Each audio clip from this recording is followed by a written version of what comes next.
सोमवार के दिन जो अमावस्या पड़े वो सोमती अमावस्या कहलाती है।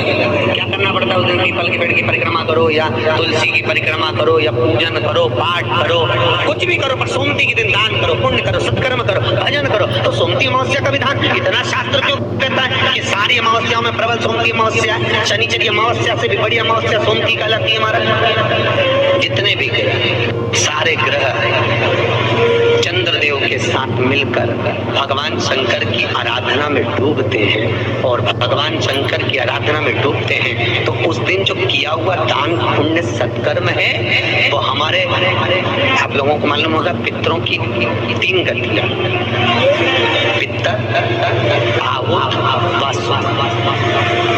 कितने? 3। गर्भ में जो चले गया आहुत, कुमारी अवस्था में गया जिसकी शादी नहीं, पितर। अधोगति में अचानक बहुत सारी तमन्ना थी, बहुत कुछ करना चाहता था और अचानक चले गया, मर गया, पितर गिनती। जो एक्सीडेंट आदि, खांसी, सुसाइड, बस।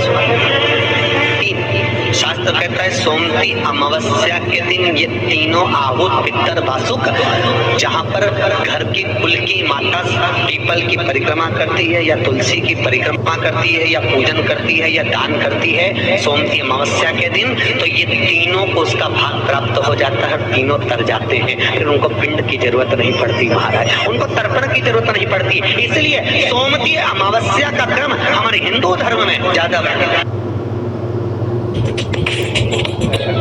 सम्मुख में खड़ा हुआ हो, कितना भी दुख, पूंजी धन की अगर आपको कमी पड़ रही है और ऐसा लग रहा है कि मेरे पास कुछ भी नहीं, हम तो यहाँ तक कहेंगे कोई मकान बना रहे हो, बेटी का विवाह कर रहे हो, बेटे का विवाह कर रहे हो, कोई अच्छा कार्य कर रहे हो, धन संपदा की भी कमती दिखे तो समय पर कान्हा भगवान का स्मरण कर, कान्हा चक्र का स्मरण कर शिव और नारायण का नाम ले ले।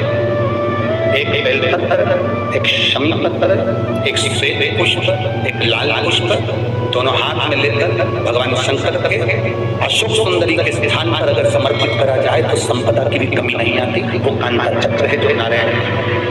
यहाँ तक शिव महापुराण की कथा करती है, अगर कोई विद्वत ब्राह्मण ने आपको बताया है कि आपके घर में पितृदोष है, कोई विद्वान ब्राह्मण ने बता दिया कि आपके घर में काल सर्प दोष है, कोई विद्वान ब्राह्मण ने बता दिया कि आपके यहाँ पर ये वास्तु दोष है और इस दोष को मिटाना जरूरी, कोई ने आपको बताया, उस समय पर हमें घबराना नहीं।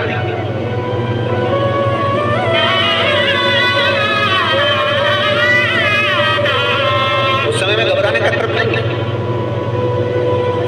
कहते हैं पीपल का जो जल झड़ता है पीपल के वृक्ष से, आप लोगों ने कभी देखा है कि नहीं देखा? वो आपको नहीं मालूम।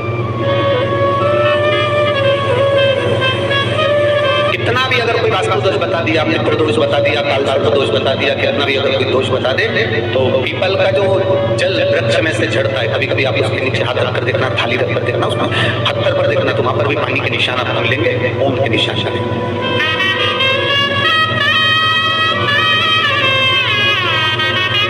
मात्र उस पीपल के वृक्ष के जल की एक बिंदी, एकमात्र बिंदी, शंकर भगवान का जो शिवलिंग है जलाधारी है, चरण है, गणेश कार्तिक का स्थान है, अशोक सुंदरी का स्थान है, और प्रत्येक जलाधारी में से पानी बीच में से आकर नीचे की ओर गिरता है, नीचे की ओर गिरता है। आप लोगों के स्मरण में हमने पहले भी बताया है, राइट में किसका स्थान है? गणेश का, लेफ्ट में कार्तिक के, बीच में अशोक सुंदरी। ये क्या है? पार्वती जी का हस्त कमल शिवलिंग, और ऊपर से जो जल एक एक बूंद शंकर जी के शिवलिंग पर गिर रहा है वो शंकर जी की 5 लड़कियां, जया, विषहरा, शामली बारी, गौतली और देव, शंकर जी की 5 लड़कियों एक एक बूंद पानी शिव जी पर गिरा रहा है। जहां जल नीचे गिरता है उस स्थान से जहां तक जल बहकर जा रहा है उस स्थान तक 33 कोटि देवताओं का स्थान, 33 कोटि देवताओं का स्थान। अब जहां पानी आया, जहां नीचे गिरा, उसके बीच में जो स्थान होता है, आप लोगों ने देखा है कि नहीं देखा? जिनने देखा है हाथ उठाओ। ये पानी जैसे यहाँ तक आया और यहाँ के बाद नीचे गिरेगा, तब वो नाली के माध्यम से बाहर जाएगा। तो जितनी दूर यहाँ से वो नीचे की ओर जो गिर रहा है यहाँ से वो नीचे की ओर जो पानी जा रहा है, ये जो स्थान होता है, ये हमारे 3 दोषों को निवारण तुरंत कर देता है। एक हमारा पितृ दोष, एक हमारा काल सर्प दोष और एक हमारा वास्तु दोष का निवारण है तुरंत। और ये तो हमने केवल आपको शिव महापुराण के माध्यम से बताया कि ये 3 दोष का निवारण कर देता है। पर यदि कभी आप ध्यान से लिंग पुराण को पढ़ेंगे, आप यदि लिंग पुराण को पढ़ेंगे और गीता प्रेस गोरखपुर के लिंग पुराण को लाकर यदि आप पढ़ते हैं, या गीता प्रेस गोरखपुर। श्री शिवाय नमस्तोभ्यम। सोमवती अमावस्या के विशेष उपाय बताए हैं तो अवश्य करिएगा। वीडियो को पसंद आए तो लाइक करिएगा, चैनल को सब्सक्राइब करिए, कमेंट में हर हर महादेव अवश्य कीजिएगा। ओम नमः शिवाय।